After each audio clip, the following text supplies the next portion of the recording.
بصرہ میں ایک بزرگ تھے، مسکی نام تھا ان کا، یعنی ان کے پاس ہر وقت خوشبو آیا کرتی تھی، اور مسک عربی میں مشک کو کہتے ہیں، لہٰذا مسکی کے معنی ہوئے مشکوار، یعنی ہر وقت خوشبو میں بسا ہوا۔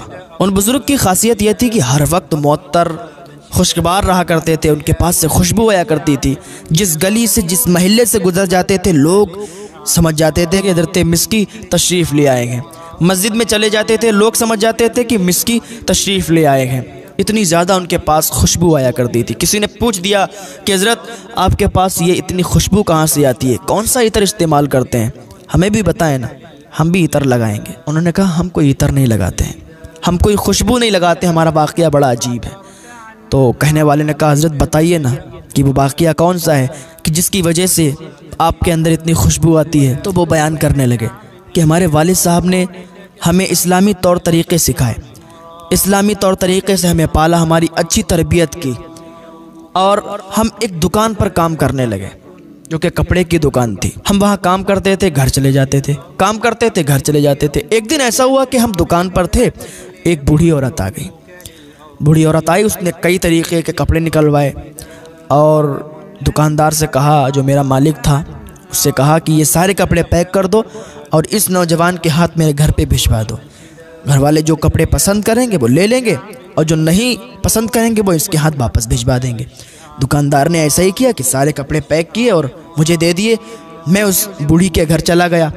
اب اس بوڑھی کے گھر جیسے ہی پہنچا تو اندر پہنچا، اس نے باہر سے دروازہ بند کر دیا، اور اندر جیسے ہی گیا تو ایک کمرے میں ایک حسین و جمیل عورت تھی، ایک حسین و جمیل خوبصورت عورت تھی۔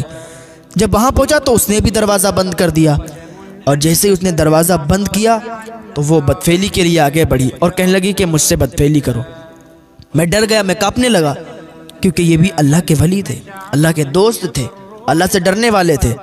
ہاں، یہ کہتے کہ میں کانپنے لگا، میں ڈر گیا، میں خوف میں آ گیا، اللہ یہ کیا ہو گیا، میں تو کپڑے لے کے آیا تھا، یہ یہاں کیسا، یہ معاملہ کیسا ہے۔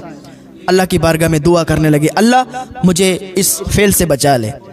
وہ عورت کہہ رہی تھی کہ تمہیں یہ فعل کرنا ہی ہوگا، اگر نہیں کرو گے تو میں چیخ مار دوں گی، میں چلا دوں گی، آواز جب باہر جائے گی تو محلے والے اندر آئیں گے اور تمہیں بہت ماریں گے، ذلیل کریں گے، اس سے بہتر ہے کہ تم میرے ساتھ بدفعلی کر لو۔ اس نے کہا نہیں، ہم یہ نہیں کر سکتے۔ وہ زبردستی کرنے لگی تو میں نے کہا اچھا مجھے تھوڑا سا وقت دو، میں استنجا خانے جانا چاہتا ہوں۔ اس نے کہا ٹھیک ہے چلے جاؤ۔ میں استنجا خانے گیا، جانے کے بعد میں نے گندگی کو اپنے منہ پہ، اپنے کپڑوں میں، ہاتھوں پہ، ہر جگہ لگا لیا، اور جب باہر آیا تو وہ عورت مجھ سے گھن کھا کے پیچھے ہٹ گئی اور کہا یہ کوئی آوارہ سا پاگل ہے، اس کو باہر نکالو، اور مجھے باہر کر دیا۔ جیسے ہی میں باہر نکلا تو میں گھر پہنچا اور میں نہایا، میں نے غسل کیا اور میں سو گیا۔ تو جیسے ہی میں سویا نا مجھے خواب آ گیا، اور خواب کیا تھا کہ میں خواب میں دیکھ رہا ہوں کہ کوئی آیا ہے اور اپنا ہاتھ میرے سر پہ، میرے چہرے پر، میرے ہاتھوں پر پھیر رہا ہے اور کہہ رہا ہے کہ تم مجھے جانتے ہو میں کون ہوں، تم نے مجھے پہچانا ہے کہ میں کون ہوں، تم مجھے نہیں جانتے، لیکن آج جان لو میں کوئی اور نہیں، میں جبریل۔ جب میری آنکھ کھلی نا تو میرے سارے بدن، میرے سارے لباس سے خوشبو آ رہی تھی، اور آج تک ہمارے اندر سے وہی خوشبو آتی ہے، وہی خوشبو مہکتی ہے۔ لوگوں کو لگتا ہے کہ میں کوئی عطر لگاتا ہوں، نہیں، یہ وہی خوشبو۔ جو اللہ سے ڈرتا ہے اور اللہ کے لیے جیتا ہے، اللہ اپنے رحمت کے دروازے اس پر کھول دیتا ہے، اللہ اس کی مدد کیا کرتا ہے۔ وہ اگر کہیں پھنس جاتا ہے اور اللہ کو پکارتا ہے تو اللہ کی مدد اس کے لیے اترتی ہے۔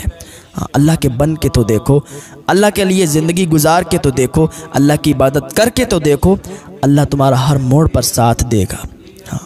اللہ کی بارگاہ میں دعا ہے اللہ ہمیں نیک عمل کرنے کی توفیق